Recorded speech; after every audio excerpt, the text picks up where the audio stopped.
नमस्कार, SBT news में आपका स्वागत है। पेश है 24 मार्च रविवार सुबह 11:15 बजे राजस्थान की बड़ी खबरें। वैभव गहलोत को जालौर सिरोही लोकसभा सीट से टिकट मिलने के बाद शनिवार की शाम पूर्व मुख्यमंत्री अशोक गहलोत पहली बार जालौर पहुंचे। उन्होंने कांग्रेस के अग्रिम पंक्ति के पदाधिकारियों और कार्यकर्ताओं की बैठक ली। उन्होंने कहा कि वैभव को इस बार जालौर सिरोही को सौंप रहा हूं। देश के 2 मुख्यमंत्री जेल में बैठे हैं। बहुत विकट परिस्थितियों में चुनाव हो रहे हैं। इस दौरान उनके बेटे वैभव भी उनके साथ थे। सामतीपुरा रोड पर स्थित चामुंडा गार्डन में कांग्रेस पार्टी के पदाधिकारियों और कार्यकर्ताओं की बैठक ली। उन्होंने कहा कि कांग्रेस पार्टी के 12 नेताओं के अकाउंट फ्रीज किए गए हैं, जो गलत है। उन्होंने बताया कि वैभव के नामांकन का 4 अप्रैल को मुहूर्त निकला है। उस मुहूर्त में वैभव अपना नामांकन करेंगे। इस दौरान होने वाली रैली के लिए उन्होंने हर गाँव हर घर से मतदाता को लाने की अपील की है। साथ ही कहा कि जालौर में समस्या बहुत ज्यादा है। जिला मुख्यालय का स्वरूप निखरना चाहिए। मेडिकल कॉलेज के साथ 500 बेड का हॉस्पिटल बनेगा, तब पता चलेगा कि ये जिला मुख्यालय है। टाउन हॉल बन रहा है, ये हमारे द्वारा दिया गया है। दिल्ली शराब नीति केस में पीएमएलए कोर्ट ने 22 मार्च को मुख्यमंत्री अरविंद केजरीवाल को 28 मार्च तक की ईडी की रिमांड पर भेज दिया। केजरीवाल को 21 मार्च को सीएम हाउस से गिरफ्तार किया गया था। शुक्रवार दोपहर 2 बजे उन्हें कोर्ट में पेश किया गया। इधर शनिवार शाम को केजरीवाल के वकील ने गिरफ्तारी और निचली अदालत के रिमांड के फैसले को दिल्ली हाई कोर्ट में चुनौती दी है। वकीलों ने कहा कि दोनों फैसले अवैध हैं। केजरीवाल रिहाई के हकदार हैं। हमने कोर्ट से 24 मार्च तक सुनवाई की मांग की है। वहीं दिल्ली हाई कोर्ट ने अरविंद केजरीवाल की गिरफ्तारी और रिमांड के मामले पर अर्जेंट सुनवाई से इनकार कर दिया। कोर्ट ने कहा कि होली की छुट्टी है। बुधवार 27 मार्च को कोर्ट खुलने पर ही केस की सुनवाई होगी। केंद्रीय स्वास्थ्य परिवार एवं कल्याण मंत्रालय और राष्ट्रीय आपदा प्रबंधन प्राधिकरण ने अस्पतालों में आग लगने की घटनाओं को रोकने के लिए राज्य सरकारों को दिशा निर्देश जारी किए हैं।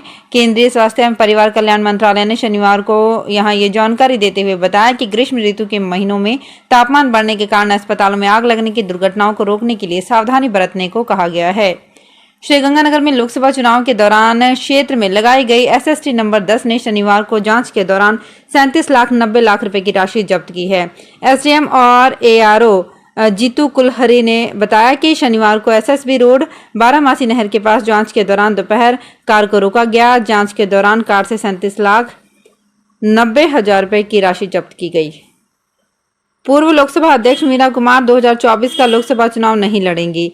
शनिवार को उन्होंने सोशल मीडिया के जरिए इसकी जानकारी दी। सासाराम से वो कांग्रेस की संभावित प्रत्याशी मानी जा रही थी। मीरा कुमार ने अपने फेसबुक अकाउंट पर पोस्ट करते हुए लिखा, 2024 के आम चुनाव में मैंने नहीं लड़ने का निर्णय किया है। मैं अपने देश के लोगों, विशेषकर गरीब, वंचित वर्ग और महिलाओं की सेवा हमेशा करती रहूंगी।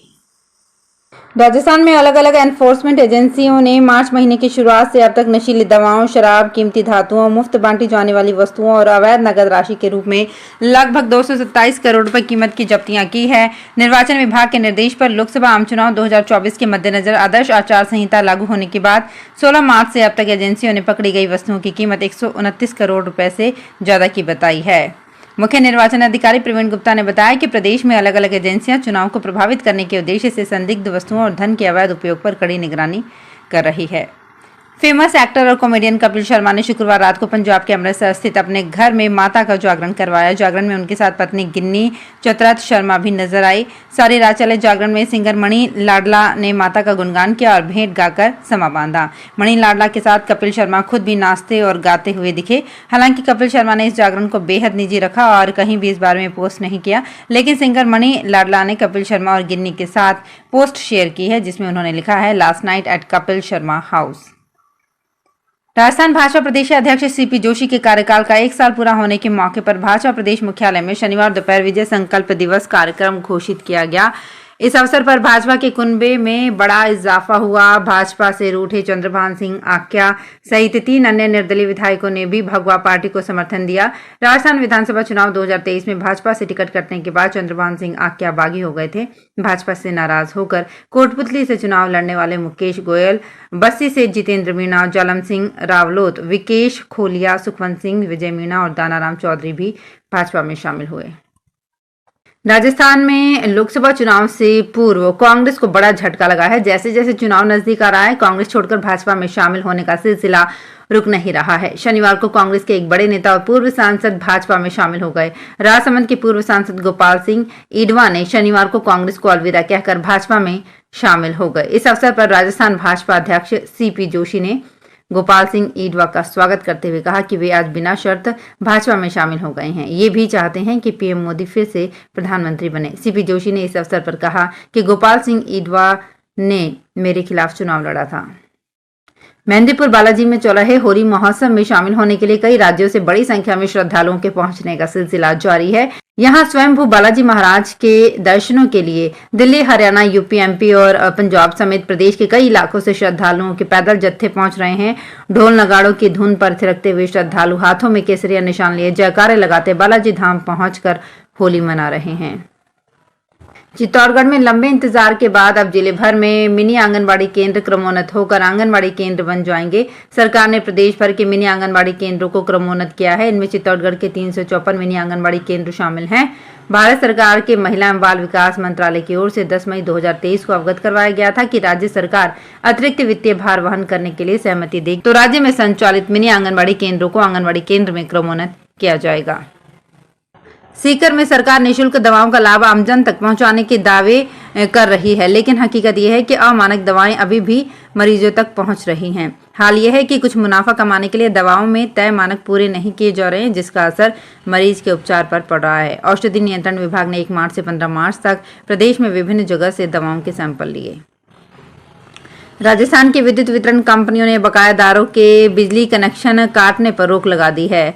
जयपुर डिस्कॉम की ओर से शुक्रवार को जारी आदेश में अफसरों को आदेश दिए गए हैं कि डिस्कॉम के चेयरमैन एवं प्रबंध निदेशक की अनुमति के बिना किसी का कनेक्शन नहीं काटा जाए। चुनावी माहौल के बीच डिस्कॉम का ये आदेश चर्चा का विषय बना हुआ है। संभवतः पहली बार है जब डिस्कॉम ने घोषित रूप से इस तरह का आदेश दिया है। सूत्रों के मुताबिक कई जिलों से नेताओं ने फीडबैक दिया है कि लोकसभा चुनाव के दौरान बिजली कनेक्शन काटने से जनता के बीच अच्छा मैसेज नहीं जा रहा है। लोकसभा आम चुनाव 2024 एवं मतदाता जागरूकता अभियान के मद्देनजर टोंक जिला कलेक्ट्रेट परिसर से नेहरू पार्क तक मतदाता जागरूकता ई रिक्शा रैली का आयोजन किया गया। रैली को जिला निर्वाचन अधिकारी कलेक्टर डॉक्टर सौम्या झा ने हरी झंडी दिखाकर रवाना किया। ई रिक्शा रैली कार्यक्रम में जिला निर्वाचन अधिकारी ने रैली में उपस्थित अधिकारियों, कर्मचारियों, विद्यालय एवं कॉलेज के छात्र छात्राओं समेत ई रिक्शा चालकों को मतदान करने के लिए प्रेरित करते हुए कहा कि देश के लोकतंत्र ने आपको अपने मताधिकार के प्रयोग करने का अमूल्य उपहार दिया है। धौलपुर जिले की बाड़ी नगर पालिका क्षेत्र में इन दिनों सीवर पाइपलाइन डाले जाने का कार्य चल रहा है, लेकिन कार्य व्यवस्थित नहीं होने से आम लोग परेशान हैं। संवेदक की ओर से कार्य के दौरान तय नियमों की अनदेखी की जा रही है। कार्य आनन फानन में चल रहा है, जो लोगों के लिए सिरदर्द बन रहा है। कार्य के दौरान घरों के कनेक्शन टूट गए और पेयजल लाइन भी क्षतिग्रस्त हो गई है। तो फिलहाल इस बुलेटिन में इतना ही। फिर हाजिर होंगे कुछ और बड़ी खबरों के साथ।